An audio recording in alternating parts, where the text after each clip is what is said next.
Assalamualaikum warahmatullahi wabarakatuh. Alhamdulillahilladzi hadana lihada wa ma kunna linahtadiya laula an hadanallah. Asyhadu an la ilaha illallah wa asyhadu anna Muhammadar Rasulullah. Allahumma salli wa sallim wa barik ala sayyidina Muhammadin ibni Abdullah wa ala alihi wa ashabihi wa man tabi'ahu wa wala. Amma ba'du. Para pemirsa MH Imtiaz di mana saja Anda berada, semoga saya, Anda, dan kita semua kaum muslimin muslimat, mukminin mukminat selalu mendapatkan rahmat dari Allah Subhanahu wa taala. Rahmat yang diwujudkan berupa petunjuk di dalam kita menjalani kehidupan kita, agar jalan kita tetap lurus, menjalani keimanan, menjalani keislaman, dan itu hanya Allah yang memberikannya kepada hambanya, hamba yang ia pilih, hamba yang ia istimewakan. Maka orang-orang beriman, orang-orang yang memeluk agama Islam adalah orang-orang yang dipilih oleh Allah, orang-orang yang diistimewakan oleh Allah.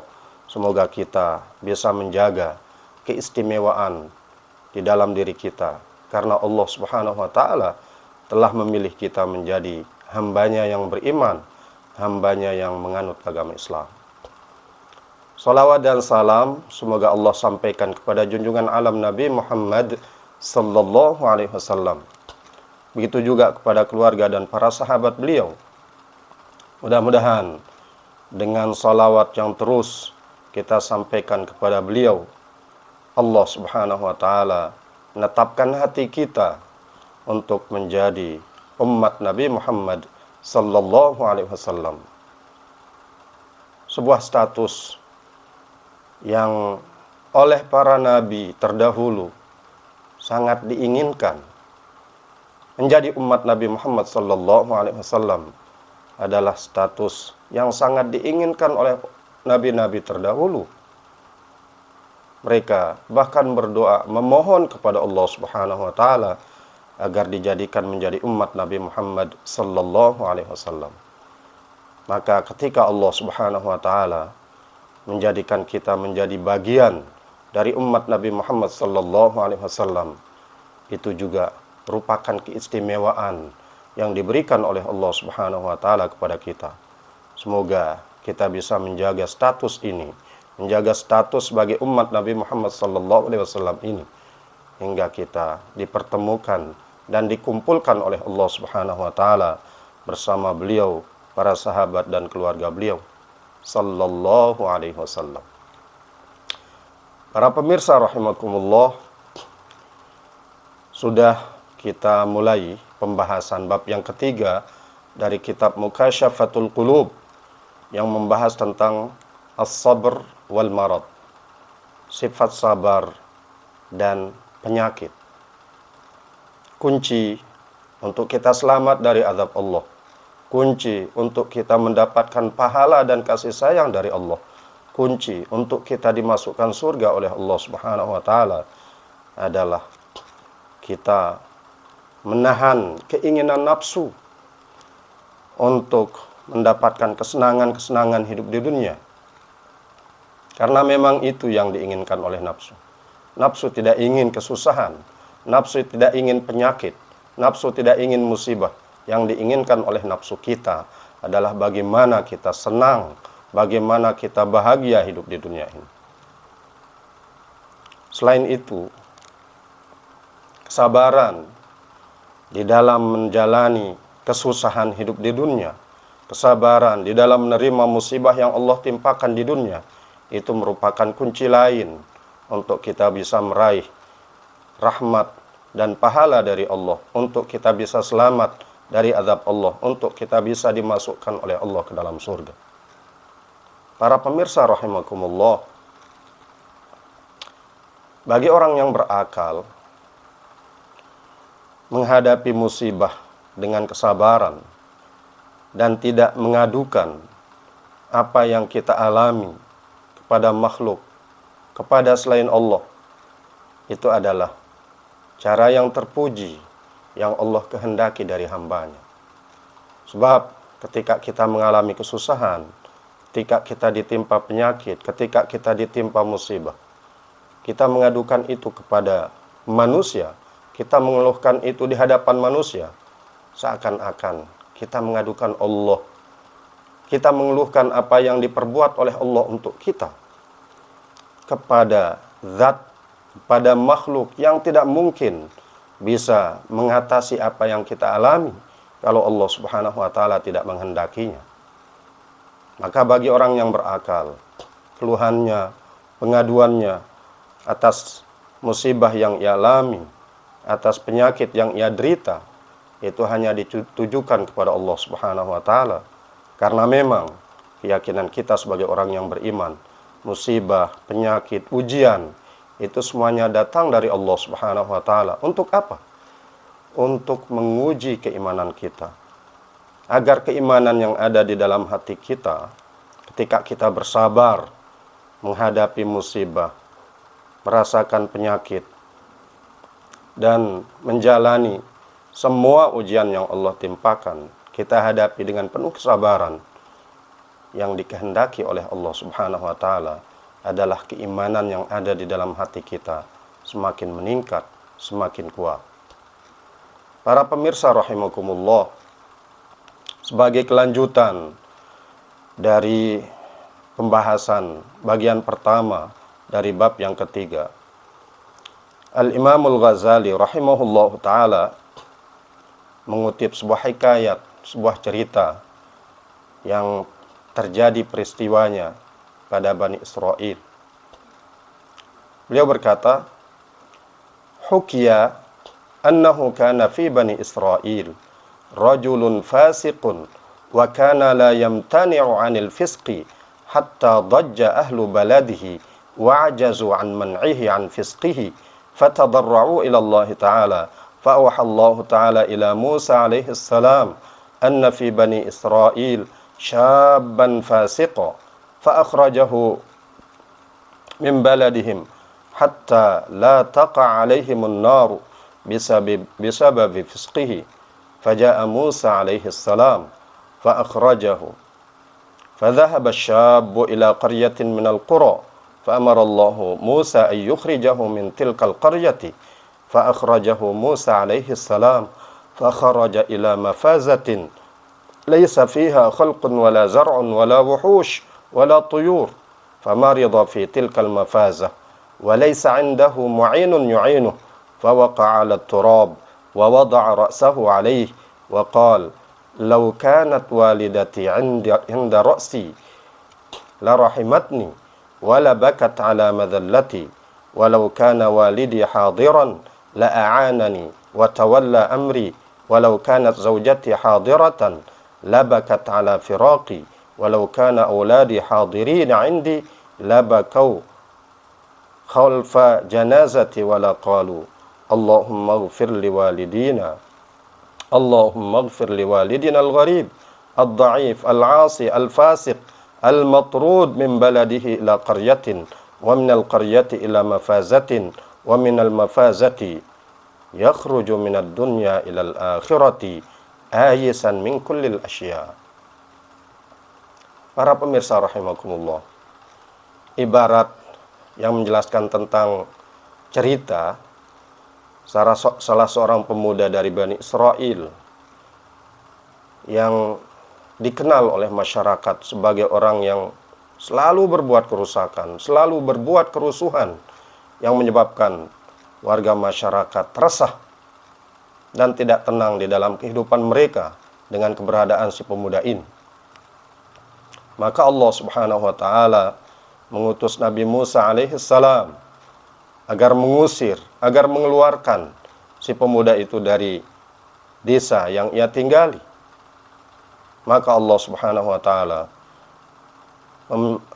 memerintahkan kepada Nabi Musa alaihi salam untuk mengeluarkan si pemuda itu, dan Nabi Musa pun menjalankan perintah Allah dengan mengusir pemuda itu dari desa tempat tinggalnya ke tempat yang dia adalah orang asing di tempat itu, ke tempat yang dia tidak pernah kunjungi, tapi di tempat itu pula dia menimbulkan kerusuhan. Dia menyebabkan masyarakat hidup tidak nyaman. Karena itu Allah Subhanahu wa taala memerintahkan Nabi Musa lagi untuk mengusir orang itu dari tempat barunya yang ia pun membuat kerusakan dan kerusuhan di tempat itu. Allah memerintahkan Nabi Musa untuk mengusir orang itu ke sebuah tempat yang tidak ada kehidupan di sana. Tidak ada manusia, tidak ada tumbuh-tumbuhan, tidak ada binatang, tidak ada burung-burung. Tidak ada kehidupan. Maka Nabi Musa alaihissalam membawa orang tersebut ke tempat yang tidak ada kehidupan di dalamnya. Pemuda itu pun mengalami sakit yang menyebabkan kematiannya. Namun di tengah kesendirian dan pada saat dia menghadapi sakaratul maut, si pemuda ini memohon belas kasihan dari Allah Subhanahu wa taala dengan menyatakan, berandai-andai seandainya ibuku ada di dekat kepalaku, pasti dia akan menunjukkan kasih sayangnya kepadaku. Pasti dia akan menangis karena akan berpisah denganku. Pasti dia akan menangis karena melihat kehinaanku. Seandainya bapakku ada di dekatku, pasti dia akan menolongku. Dia akan mengurus urusan-urusanku. Dia akan menyelesaikan urusan pemakamanku. Seandainya istriku ada di sampingku, pasti dia akan menangis karena akan berpisah dengan aku. Seandainya anak-anakku ada hadir di dekatku, pasti juga mereka akan menangis di belakang jenazahku. Dan mereka akan mengatakan, Allahumma ghfir liwalidinal gharib. Ya Allah, ampuni bapak saya yang terasing di dalam kehidupannya, ad-dha'if, yang lemah, al-'asi, yang durhaka, al-fasik, yang fasik, al-matrud min baladihi ila qaryah, yang diusir dari negerinya ke sebuah desa, wa minal qaryati ila mafazah, dan dari desa ke tempat yang tidak ada kehidupan di dalamnya. Dan dari tempat itu dia meninggalkan dunia untuk menuju kehidupan akhirat dalam keadaan putus asa dari pertolongan manusia, putus asa dari segala sesuatu kecuali dari kasih sayang-Mu ya Allah. Laki-laki itu pun mengatakan, Allahumma qata'tani an walidi wa auladi wa zaujati fala taqta'ni min rahmatik. Ya Allah, Engkau telah memutuskan aku, telah memutuskan hubunganku dari anak-anakku, dari saudaraku, dari istriku, dan dari orang tuaku. Engkau putuskan hubunganku dengan mereka. Fala taqta'ni min rahmatika. Maka janganlah Engkau putuskan aku dari rahmat-Mu. Jangan Engkau pisahkan aku dari kasih sayang-Mu. Fa innaka ahraqta qalbi bi firaqihim. Sungguh Engkau telah membakar hatiku dengan perpisahan dari mereka. Fala tuhriqni binarika li ajli ma'siyati. Maka jangan Engkau bakar aku dengan neraka-Mu karena kedurhakaanku terhadapmu. Fa arsalallahu ta'ala lahu hawra ala sifati ummihi. Maka Allah Subhanahu wa taala mengutus seorang bidadari yang berwujud seperti wujud ibunya. Wa hawra ala sifati zaujati. Dan seorang bidadari lagi yang berwujud seperti wujud istrinya. Wa ghilman ala sifati auladih. Dan Allah juga mengutus pelayan-pelayan surga yang berwujud seperti wujud anak-anaknya. Wa malakan ala sifati walidih. Dan Allah pun mengutus orang malaikat yang berwujud seperti wujud bapaknya. Fajalasu indahu. Maka bidadari, pelayan-pelayan surga dan malaikat itu pun duduk di dekat si laki-laki itu. Wa bakau alaih, dan mereka menangis atas kesengsaraan, atas kehinaan yang dialami oleh si laki-laki itu, dan menangis atas kematian. Faqal, inna hadza walidi. Si laki-laki itu pun mengatakan, inna hadza walidi, sungguh ini adalah bapakku, wa walidati, dan ibuku, wa zawjati, dan istriku, wa auladi, dan anak-anakku. Hadaru indi, mereka telah hadir, mereka telah datang di sisiku. Wa taba qalbuhu, dan hatinya pun menjadi tenang. Wa wasala ila rahmatillahi ta'ala tahiran, dan orang itu pun sampai kepada rahmat Allah dalam keadaan bersih, dalam keadaan suci dari dosa. Maghfuran lahu, dalam keadaan diampuni dosa-dosanya. Fa'auhallahu ta'ala ila Musa alaihi salam, maka Allah subhanahu wa ta'ala mewahyukan kepada Nabi Musa alaihi salam, idhhab ila mafazati kadza. Allah perintahkan kepada Nabi Musa, Musa, pergi kamu, pergi ke tempat yang tidak ada kehidupan di dalamnya, ke suatu wilayah yang tidak ada manusia, tidak ada binatang, tidak ada tumbuh-tumbuhan, tidak ada serangga, tidak ada burung-burung yang ada di tempat itu. Pergi kamu ke sana. Wa maudhi'i kadza, dan ke tempat ini. Fa innahu mata fihi waliyyun minal awliya. Sungguh di tempat itu ada seorang wali dari wali Allah yang meninggal dunia. Fa'ahdirhu, datangi dia. Wa tawalla amrahu, dan urus urusannya, selesaikan urusan pemakamannya. Wa warihi, dan kuburkanlah ia. Falamma hadara Musa alaihi salam dzalikal mawdi'a, maka ketika Nabi Musa alaihi salam datang ke tempat itu, ra'a syabba alladhi kana akhrajahu minal balad wa minal qaryah bi amrillahi ta'ala. Yang dia lihat di tempat itu adalah pemuda yang sudah ia usir dari negerinya menuju sebuah desa, dan dari sebuah desa menuju ke tempat yang tidak ada kehidupan di dalamnya itu, dengan perintah Allah subhanahu wa ta'ala. Nabi Musa terkejut melihat orang yang meninggal dunia dan dinyatakan oleh Allah subhanahu wa ta'ala sebagai salah seorang wali di antara wali-walinya. War'al hural ain hawalaihi, dan Nabi Musa semakin terkejut ketika beliau melihat di sekitar pemuda yang sudah meninggal dunia itu ada bidadari yang mengelilinginya. Faqala Musa, maka Nabi Musa alaihi salam berkata, ya Rabb, ama hadha syabbu alladhi akhrajtuhu minal balad wa minal qaryah bi amrik. Wahai Tuhanku, bukankah ini pemuda yang sudah aku usir dari negerinya menuju sebuah desa, dan dari desa itu menuju ke tempat yang tidak ada kehidupan di dalamnya, atas perintahmu ya Allah.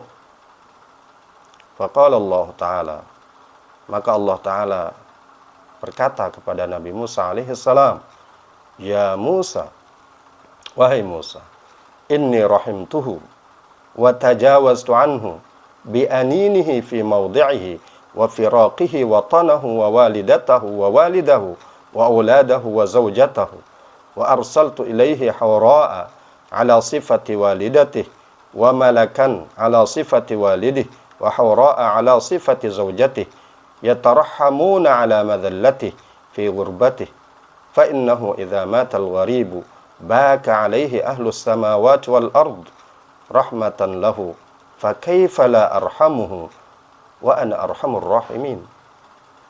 Wahai Musa, sungguh aku telah memberikan kasih sayangku kepadanya, aku telah mengampuni dosa-dosanya karena rintihannya di tempatnya, di tempat yang dia sendiri di dalamnya, karena rintihannya, karena perpisahannya dengan tanah airnya, karena dia meninggalkan tanah airnya, berpisah dengan ibunya, berpisah dengan bapaknya, berpisah dengan anak-anaknya, berpisah dengan istrinya. Saya utus bidadari yang menyerupai ibunya, malaikat yang menyerupai bapaknya, bidadari lagi yang menyerupai istrinya. Mereka menunjukkan kasihannya atas kehinaan yang dialami oleh laki-laki ini di dalam keterasingannya. Sungguh, apabila ada seorang yang terasing meninggal dunia, maka semua penduduk langit dan semua penduduk bumi menangis karena kasihan terhadap orang itu. Fa kaifa la arhamuhu wa ana arhamur rahimin. Lalu bagaimana saya tidak akan menunjukkan kasih sayang saya kepada dia, sementara saya adalah arhamur rahimin, zat yang paling pengasih di antara makhluk yang memiliki rasa kasihan. Para pemirsa rahimakumullah, pertanyaannya, kenapa Allah Subhanahu wa taala memberikan status kewalian terhadap orang yang sudah melakukan perbuatan-perbuatan yang menimbulkan keresahan di tengah-tengah masyarakat dan menimbulkan kerusakan bahkan? Tidak hanya sekali, berkali-kali. Bahkan sampai Allah sendiri memerintahkan Nabi Musa untuk mengusir orang itu dari negerinya menuju desa. Dan ketika dia berbuat kerusuhan dan kerusakan di desa tempat dia diusir, maka Allah memerintahkan lagi Nabi Musa untuk mengusir orang itu dari desa tersebut menuju tempat yang tidak ada kehidupan di dalamnya, sampai ia sakit dan pada akhirnya meninggal dunia. Allah Subhanahu wa taala menunjukkan kasih sayangnya dan menyatakan bahwa orang itu adalah walinya, karena orang itu sudah menunjukkan keputusasaannya dari pertolongan manusia, pertolongan makhluk selain Allah Subhanahu wa taala. Yang ia harapkan adalah kasih sayang dari Allah Subhanahu wa taala. Maka memutuskan diri, memutuskan harapan dari kasih sayang selain dari Allah Subhanahu wa taala, itu adalah cara si pemuda ini mendapatkan kasih sayang dari Allah Subhanahu wa taala. Musibah memang dialami, kesusahan hidup memang menimpa si laki-laki ini, sampai dia pun merasakan diri sebagai makhluk yang paling hina, sebagai makhluk yang tidak layak mendapatkan pertolongan dan kasih sayang dari manusia. Karena itulah ia mengharap kasih sayang dari Allah Subhanahu wa taala, hanya kasih sayang dari Allah, dan Allah pun memberikan kasih sayangnya itu kepada si pemuda ini. Dan bahkan sampai menyatakan si pemuda itu adalah wali min awliya'i, sebagai salah seorang wali dari wali-walinya. Maka pemirsa rahimakumullah, kesusahan hidup yang kita alami itu adalah sesuatu yang bisa saja terjadi dan pasti akan terjadi di dalam kehidupan kita. Karena itulah bagaimana kita menyikapi kesusahan hidup yang Allah datangkan kepada kita, itu akan menjadi penentu apakah Allah Subhanahu wa taala memberikan kasih sayangnya kepada kita atau tidak.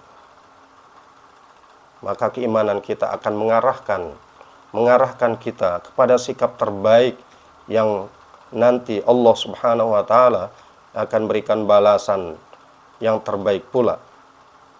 Keimanan kita akan mengarahkan kita kepada sikap sabar. Sabar di dalam menerima musibah itu. Sabar di dalam menahan diri untuk tidak mengeluh kecuali kepada Allah Subhanahu wa taala di dalam kita menjalani masa-masa kita mendapatkan musibah, kita mendapatkan kesusahan, kita mendapatkan ujian, kita mendapatkan penyakit yang datang dari Allah Subhanahu wa taala. Idza waqa'al gharibu fin naz'i, yaqulullahu ta'ala. Apabila seorang yang terasing berada dalam kondisi naza', dalam kondisi sakaratul maut, yaqulullahu ta'ala, Allah Ta'ala berfirman, ya malaikati, wahai para malaikatku, hadza gharibun musafir, ini adalah orang asing, orang yang jauh dari tempat tinggalnya, orang yang musafir. Taraka auladahu wa iyalahu wa walidayhi, dia telah meninggalkan anak-anaknya, meninggalkan keluarganya, meninggalkan kedua orang tuanya. Wa idza mata la yabki alaihi ahad, dan apabila dia meninggal dunia, tidak ada seorang pun yang akan menangisinya. Wala yahzanu, dan tidak ada seorang pun yang akan bersedih karena kematiannya. Thumma yaj'alullahu wahidan minal malaikati ala surati abihi, wa wahidan ala surati ummihi, wa wahidan ala surati waladihi, wa wahidan ala surati wahidin min aqaribihi. Kemudian Allah menjadikan malaikat, satu malaikat berwujud dalam wujud bapaknya, satu lagi berwujud dalam wujud ibunya, berwujud dalam wujud anaknya, berwujud dalam wujud salah seorang dari keluarganya. Fayadkhuluna alaihi, maka malaikat-malaikat yang sudah berwujud menjadi wujud manusia yang dekat dengan orang yang terasing itu masuk menemui orang tersebut. Fayaftahu ainaihi, maka orang itu pun membuka kedua matanya. Fayara walidayhi, lalu ia melihat kedua orang tuanya ada di hadapannya. Wa iyalahu, dan keluarganya pun ada di dekatnya. Fayatibu qalbuh, maka hatinya pun menjadi tenang. Wa takhruju ruhuhu ma'a al-farhi was-surur, ruhnya pun keluar meninggalkan jasad dalam keadaan senang dan bahagia. Thumma idza kharajat janazatuhu yushayyi'unaha, kemudian ketika jenazahnya sudah keluar, yushayyi'unaha, mereka mengantarkan jenazah itu, wa yad'una lahu ala qabrihi, dan mereka malaikat-malaikat yang sudah diserupakan dengan wujud orang-orang yang ia cintai, yad'una lahu ala qabrihi, mereka mendoakan untuk orang yang terasing tersebut di atas kuburannya ila yaumil qiyamah, sampai hari kiamat. Fadzalika qauluhu ta'ala, maka itulah maksud dari firman Allah Ta'ala, Allahu latifum bi'ibadih, Allah maha lembut perlakuannya terhadap hamba-hambanya. Allah tidak akan meninggalkan hambanya yang beriman, meskipun banyak orang yang meninggalkannya, banyak orang yang tidak mau mendekatinya. Tapi ketika si hamba tersebut dengan keimanannya kepada Allah, dia berharap rahmat dari Allah Subhanahu wa taala, maka Allah tidak akan meninggalkannya. Allah akan memberikan rahmatnya.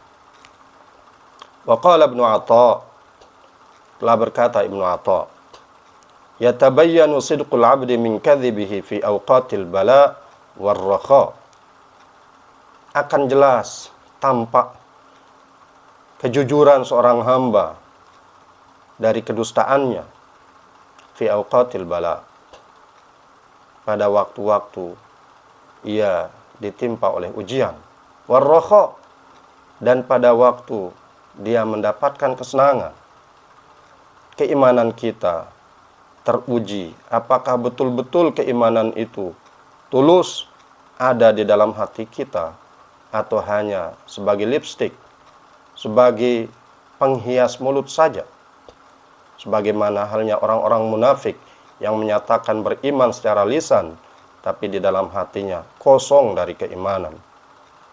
Keimanan itu akan terwujud, akan terlihat jelas ketika Allah Subhanahu wa taala mendatangkan ujian dan juga mendatangkan kesenangan. Faman syakara fi ayyamir rakha wa jaza'a fi ayyamil bala fa huwa minal kadzibin. Maka siapa saja yang bersyukur kepada Allah pada hari-hari, pada waktu-waktu ia mendapatkan kesenangan hidup, tapi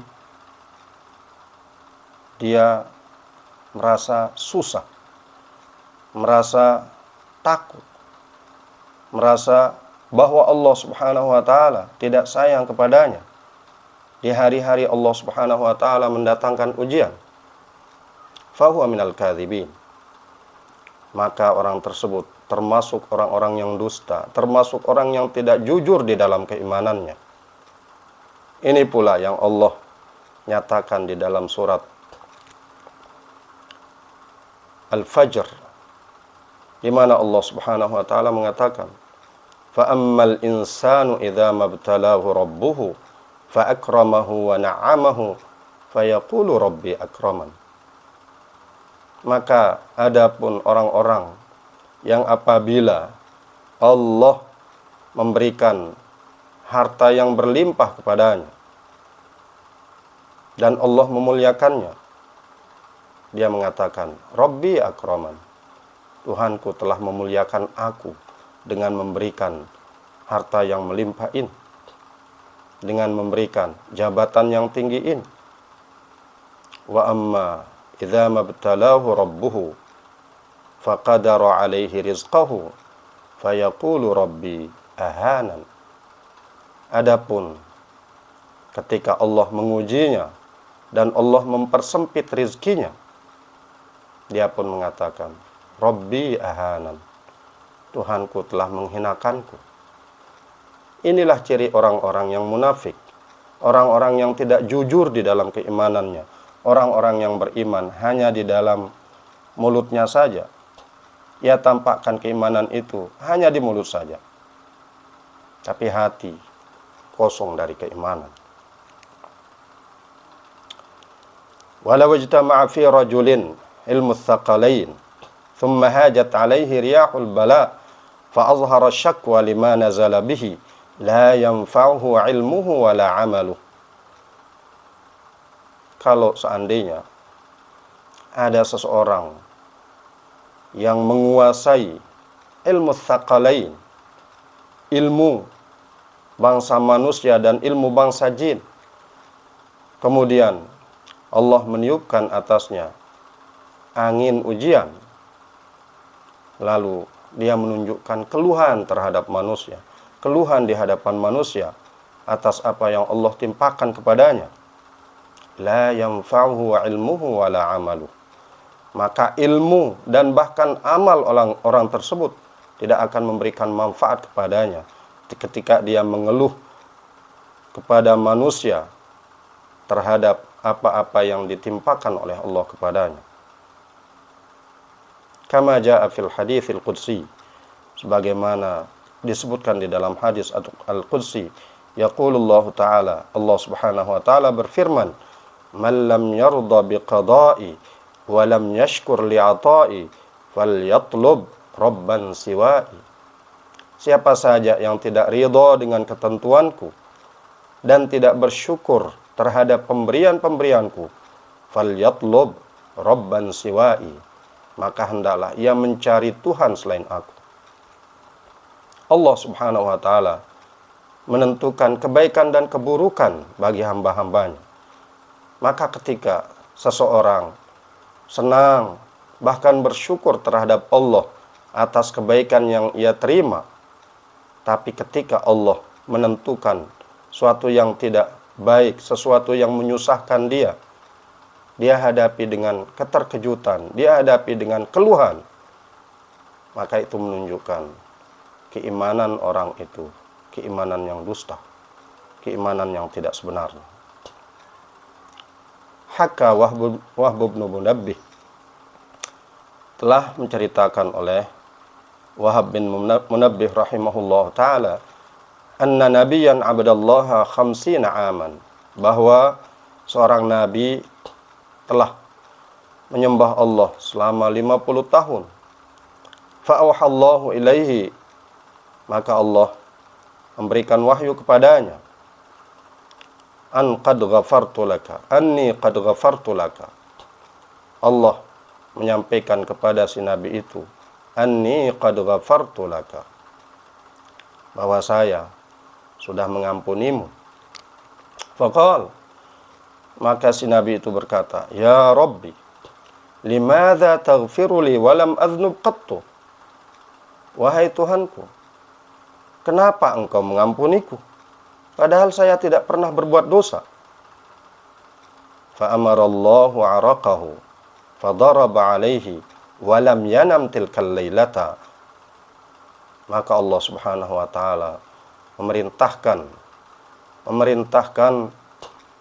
keringatnya agar timbul sesuatu yang tidak mengenakkannya, dan ia pun tidak bisa tidur pada malam itu. Faja'a malakus subhi, maka datanglah malaikat di waktu subuh. Fasyaka ilaihi, lalu si nabi itu mengadu kepada si malaikat itu, ma laqiya min darabanil araq, tentang apa yang ia rasakan berupa keringat yang membuat dia tidak nyaman, membuat dia tidak tenang, sehingga tidak bisa tidur semalaman. Faqal, maka malaikat itu berkata, inna rabbaka yaqulu lak, sungguhnya Tuhanmu berfirman kepadamu, ibadatu khamsina aman, ibadahmu selama 50 tahun itu, ma ta'dilu syakwa hadzal araq, tidak sebanding dengan keluhanmu terhadap keringat yang menyebabkan kamu tidak bisa tidur semalaman. Keluhanmu yang hanya sebentar itu cukup untuk mengalahkan ibadahmu selama 50 tahun. Para pemirsa rahimakumullah, kesusahan hidup, musibah yang Allah timpakan, penyakit yang Allah turunkan, ujian yang Allah datangkan, hendaknya kita jalani, kita hadapi dengan penuh kesabaran dan tidak mengeluh kecuali kepada Allah Subhanahu wa taala. Jangan mengadukan Allah kepada makhluknya. Apa yang Allah lakukan, apa yang Allah perbuat untuk kita, adukanlah itu kepada Allah. Jangan mengadukan Allah kepada makhluknya. Seakan-akan Allah itu adalah zat yang bersalah, zat yang melakukan sesuatu yang menyusahkan terhadap hambanya, lalu kita adukan kepada hamba yang tidak mampu, tidak punya kemampuan untuk mengatasi masalah kita. Maka masalah tidak akan selesai dengan kita mengadukan masalah itu kepada manusia. Kalau ingin masalah kita, kesusahan hidup kita, penyakit kita dihilangkan oleh Allah Subhanahu wa taala, adukanlah itu kepada Allah Subhanahu wa taala. Tapi bagi orang-orang yang mengenal Allah dengan baik, dia akan menikmati apapun yang Allah berikan kepadanya. Kesenangan yang Allah datangkan, dia akan terima dengan penuh kesyukuran. Kesusahan, penyakit, ujian yang Allah datangkan, dia akan terima dengan penuh kesabaran. Bahkan dia tidak ingin keluar dari musibah, dia tidak ingin sembuh dari penyakit, dia tidak ingin ujian itu berhenti. Allah timpakan kepadanya karena keyakinan bahwa musibah, penyakit, ujian itu adalah cara Allah Subhanahu wa taala menghendaki kebaikan untuk hambanya yang beriman. Semoga Allah Subhanahu wa taala menjadikan kita menjadi hamba-hambanya yang bersabar, yang layak mendapatkan cinta dari Allah Subhanahu wa taala, yang layak mendapatkan kasih sayang dari Allah Subhanahu wa taala. Semoga Allah Subhanahu wa taala selalu memberikan taufik dan hidayahnya kepada kita semua. Wassalamualaikum warahmatullahi wabarakatuh.